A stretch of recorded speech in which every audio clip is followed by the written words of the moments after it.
Thank you, Madam Speaker. The Honourable Prime Minister mentioned he's tabling a copy of the composition. If he can do so. Yeah, sorry. So, may I know from the Honourable Prime Minister, you have mentioned that the head of directorate is vacant. So, what would be the recruitment method used? Because I didn't see any advertisement in any local press. And is EDB going to make appel de candidature internationally to occupy that position? Well, I don't have the information, but I'm pretty sure it's going to be a very transparent process where it will have to be advertised, and therefore candidates will be interviewed. We will look at their qualifications, and the best one will, as I have said, we are looking for the, I mean not we, they are looking for the best candidate. So the best one will be chosen. When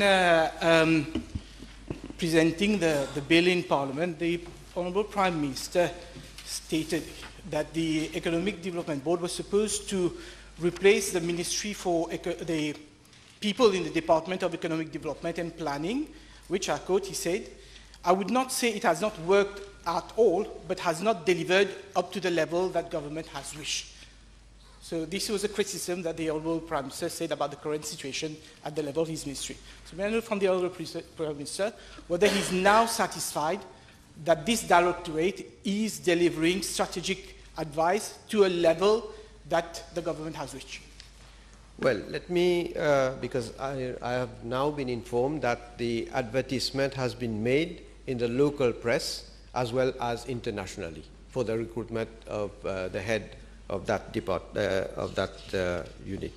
With regard to the performance, well, I think the answer speaks for that question, because there has been numerous instances where the EDB has provided their views, has made even recommendations, which government, of course, has taken into consideration. So, of course, we need to further, let me say this, Madam Speaker, we need to further consolidate this directorate, because I believe that as soon as we can recruit this head of the directorate, it will become, of course, even more performing and more efficient. Yes, Honourable Ghani. B84, Madam Speaker. Madam Speaker, as the House is aware, government has already proposed measures to address in an effective manner the underrepresentation of women in the National Assembly. These measures are embodied in the Constitution Amendment Bill number 22 of 2018, which is already before the House. It is a matter of regret that the bill has so far not secured the required majority for it to be passed by the National Assembly. However, as I stated in my reply to Parliamentary Question B4 on 26th of March 2019, Government is willing to consider constructive counter-proposals on the bill, provided they do not call into question the fundamental aspects of the government electoral reforms proposals.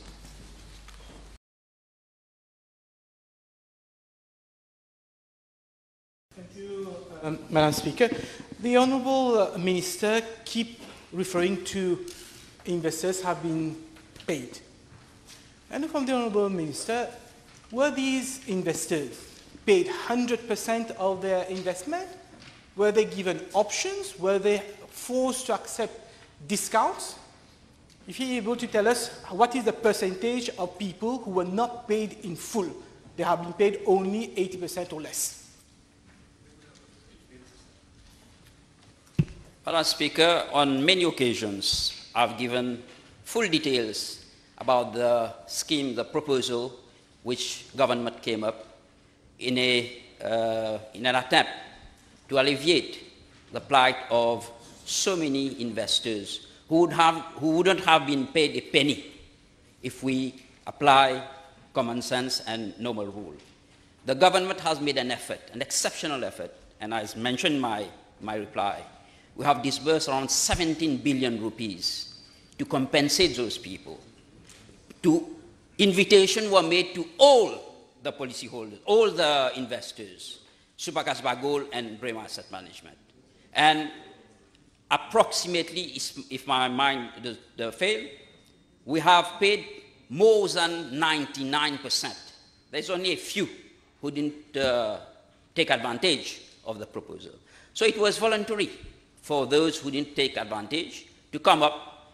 It wasn't any, we didn't exert any pressure on them. It was voluntary. They came up, they made their request to get paid the amount which was proposed by government.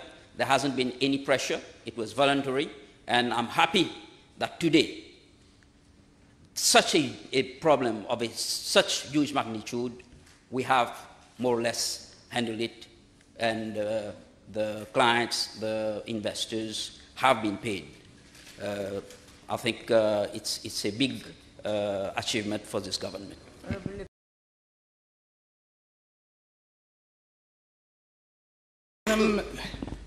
Madam Speaker, in this House, both Honorable Janvier in July 2018 and myself in November 2018, we informed the Deputy Prime Minister of publicly available information relating to charges against Medca, corruption charges.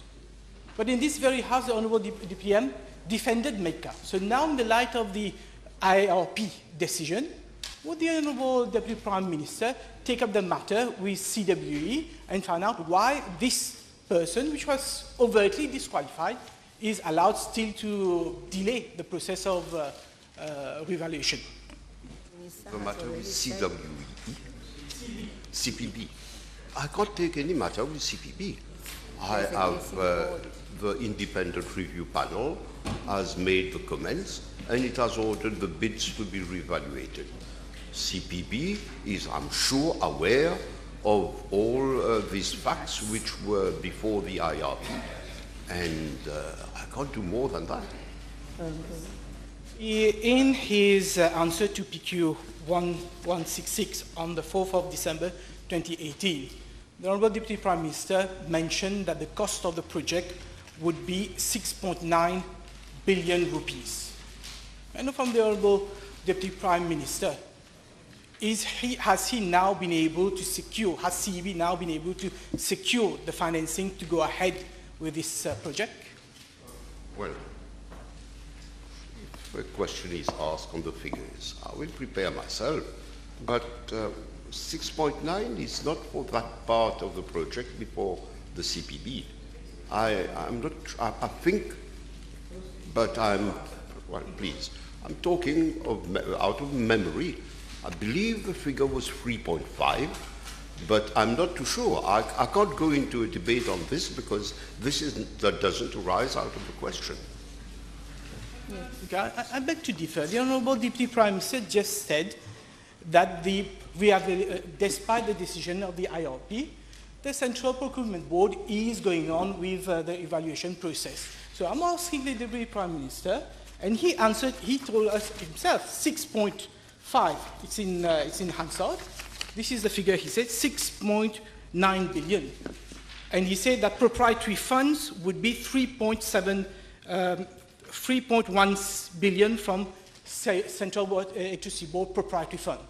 So the balance, 6.9 minus 3.1, that's 3.8 billion. So I'm asking the Deputy Prime Minister, where is CB going to have 3.8 billion rupees to go ahead with this project?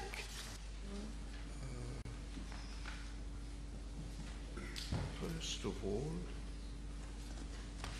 the IRP has given the ruling that it has given.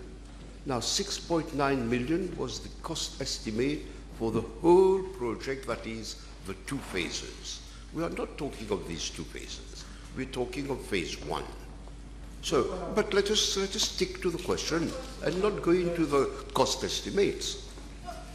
I'm sorry, but you yourself, the Honourable Deputy Prime Minister, when you answered the question on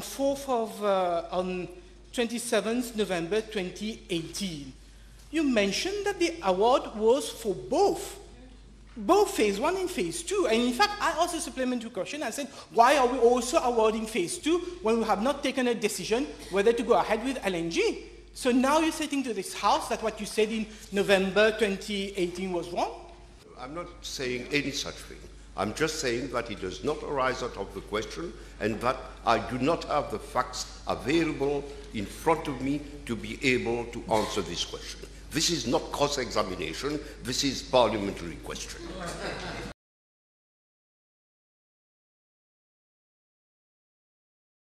Madam Speaker, the report was given on the 30th of March 2018, 1 year ago. Very damning. In particular, the internal audit talk about, and I quote, corruption offences under section 7, 11 and 13 of Prevention of Corruption Act 2002. So in the light of these very serious findings of the internal committee, I know from the Honourable Minister whether at least that person who has been pinpointed has been dismissed, or is he still involved in the ICC today?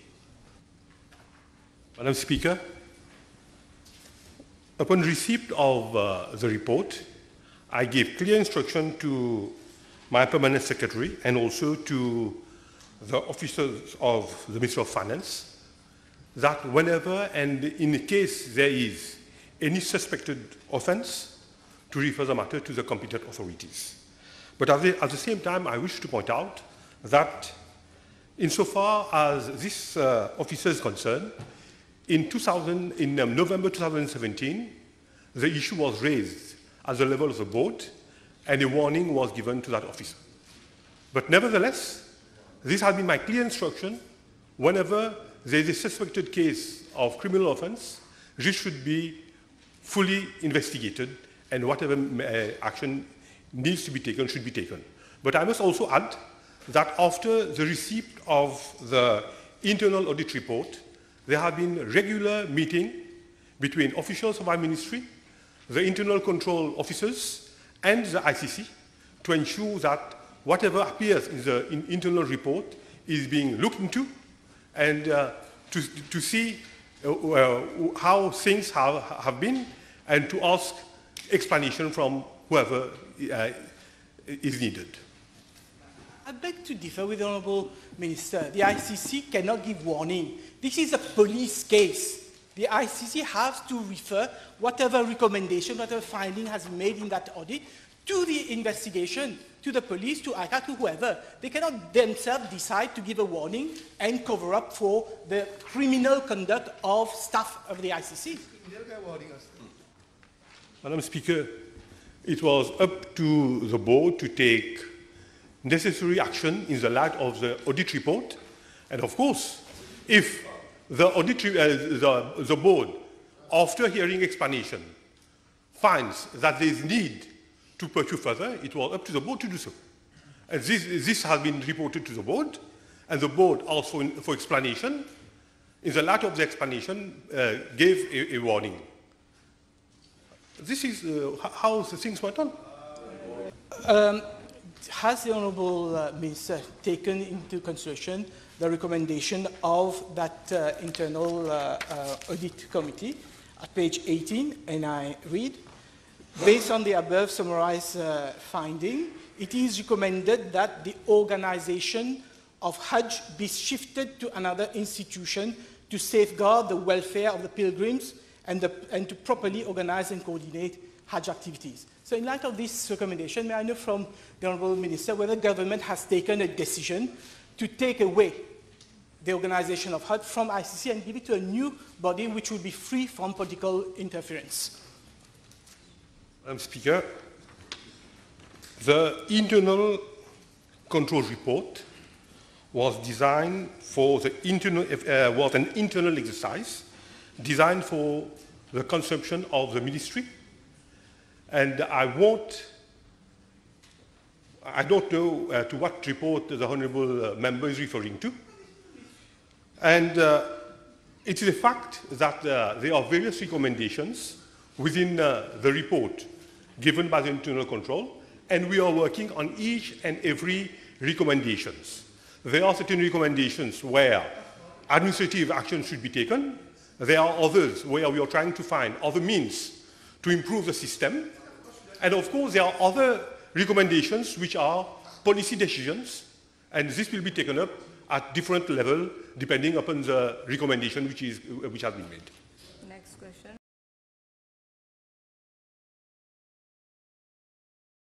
Thank you, Madam Speaker.